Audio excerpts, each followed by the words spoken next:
Gak usah lagi lihat. Gak usah lagi tahu tentang apa yang terjadi dengan saudara-saudara kita yang sekarang mereka sedang dizolimi, dibunuhi, dibantai dengan cara yang biadab. Ya udah, akhiri aja hidup ini.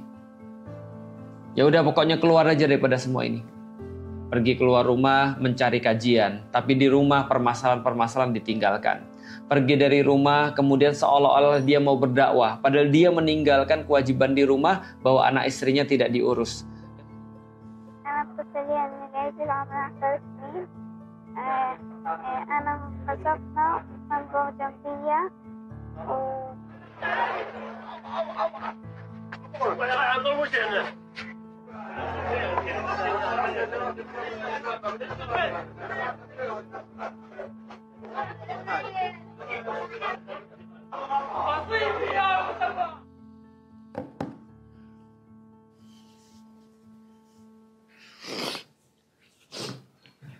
Saya yakin Anda selama hampir 2 bulan terakhir ini sama seperti saya. Kita melihat banyak sekali hal-hal yang sangat mengerikan, biadab, dan hampir-hampir kita tidak pernah membayangkan. Dan apa yang membuat kita merasa sangat depresi adalah karena kita nggak hanya melihat, tapi kita juga merasa betul bahwa kita tidak punya kekuatan untuk berbuat apapun. Rasanya kita pengen misuh, rasanya kita pengen teriak, rasanya kita pengen berbuat sesuatu, tapi kita tidak pernah bisa untuk menyelesaikan permasalahan mereka. Andaikan seluruh harta kita pun kita berikan, tetap mereka tidak akan pernah bisa selesai masalahnya. Maka mungkin di antara kita ada yang berpikir dengan cara yang instan. Apa cara instan? Gak usah lagi lihat. Gak usah lagi tahu tentang apa yang terjadi dengan saudara-saudara kita yang sekarang mereka sedang dizolimi, dibunuhi, dibantai dengan cara yang biadab.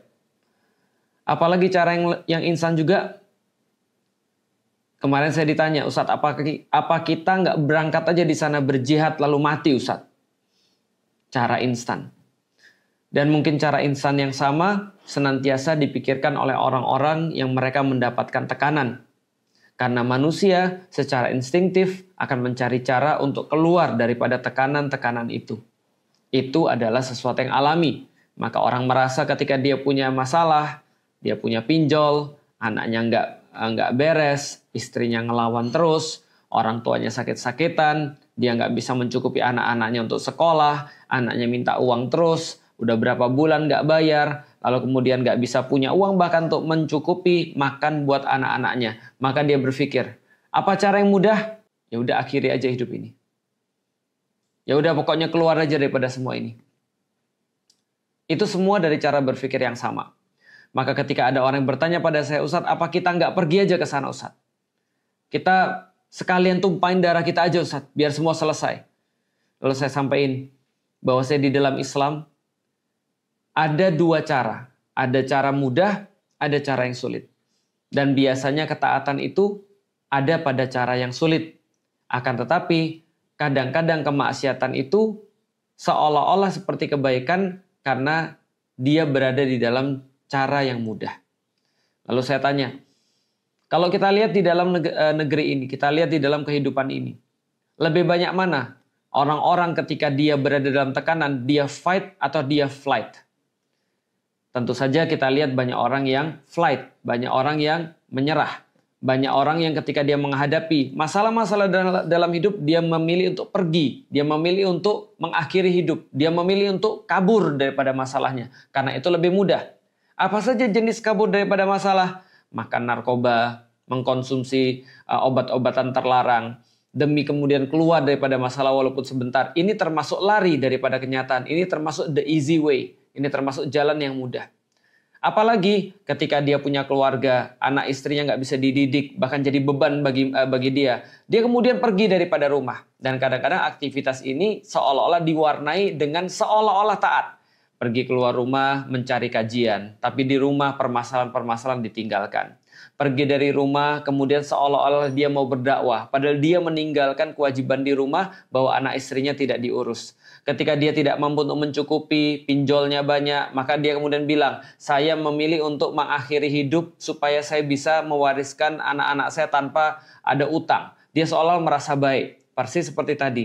Jangan-jangan ketika kita melihat saudara-saudara kita yang ada di Gaza, mereka menderita, lantas kita mau memilih cara mudah. Ya udah kita ke sana aja, lalu kemudian berjihad lalu mati. Itu cara yang mudah.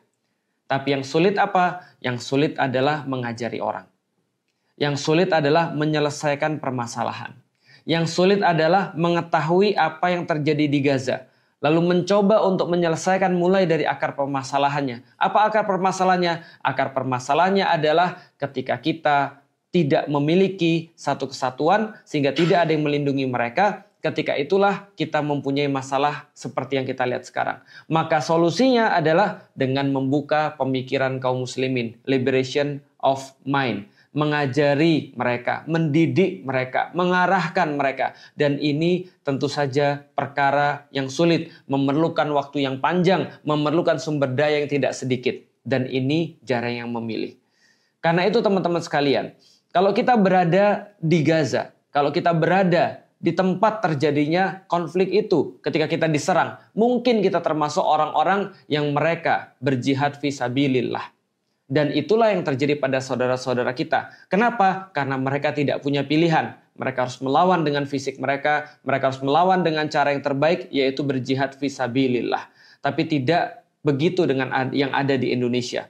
Kita bertanya pada mereka, bertanya pada ulama, bertanya pada ahli, apa yang harus kita lakukan agar kaum muslimin bersatu, lalu kemudian mereka memiliki kekuatan, dan dengan kekuatan itulah mereka mengerahkan pasukan-pasukan yang terbaik untuk membebaskan Baitul Maqdis. Maka tahapan yang pertama, walaupun sulit dan tidak banyak yang memilih, adalah bersabar untuk belajar, bersabar untuk berdakwah, bersabar untuk mengajari dan mengarahkan.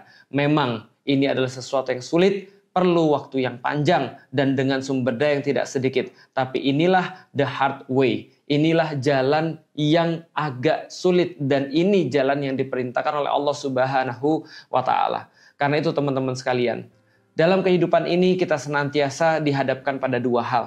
Dihadapkan pada menghadapi satu permasalahan atau kita lari ke belakang. Tapi ketika kita menghadapi satu permasalahan, terkadang yang berat itu bisa jadi juga adalah tambahan pahala. Maka Allah sampaikan di dalam Al-Quran, infiru hifafa wa thiqalan. Berangkatlah untuk berjihad di jalan Allah, berat ataupun ringan. Yang berat itu apa? Ketika dia harus kemudian sabar, ketika dia harus benar-benar mendidik karena yang diperlukan sekarang. Baru ketika semua itu dilakukan, berat pula dia mengorbankan fisiknya, berat dia mengorbankan raganya, berpisah dengan keluarga-keluarganya. Saya tahu kita semua berada dalam keadaan depresi sekarang. Kita semua berada dalam keadaan stres sekarang. Tapi tetaplah untuk kembali peduli pada saudara-saudara kita. Jangan berhenti untuk mengetahui berita tentang mereka. Jangan berhenti untuk senantiasa ingin tahu tentang bagaimana keadaan mereka. Karena dari sinilah Allah akan memberikan kita keberkahan dari tanah itu. Dengan peduli pada mereka, berusaha yang terbaik untuk mereka, berusaha untuk mendakwahkan Islam sampai umat ini bersatu, sampai mereka sadar bahwa mereka tidak berbeda satu sama lain meskipun dipisahkan oleh jarak dan sekat-sekat yang mereka sebenarnya tidak terpisah oleh sekat-sekat itu, sampai umat bersatu, menyatukan kekuatan mereka, dan dengan kekuatan itu insya Allah kita bersama-sama akan pergi ke sana untuk membebaskan Masjidil Aqsa, membebaskan Baitul Maqdis dan penduduk-penduduknya. Bersabar, tetap peduli, tetap bersuara karena kita adalah muslim yang satu. Assalamualaikum warahmatullahi wabarakatuh.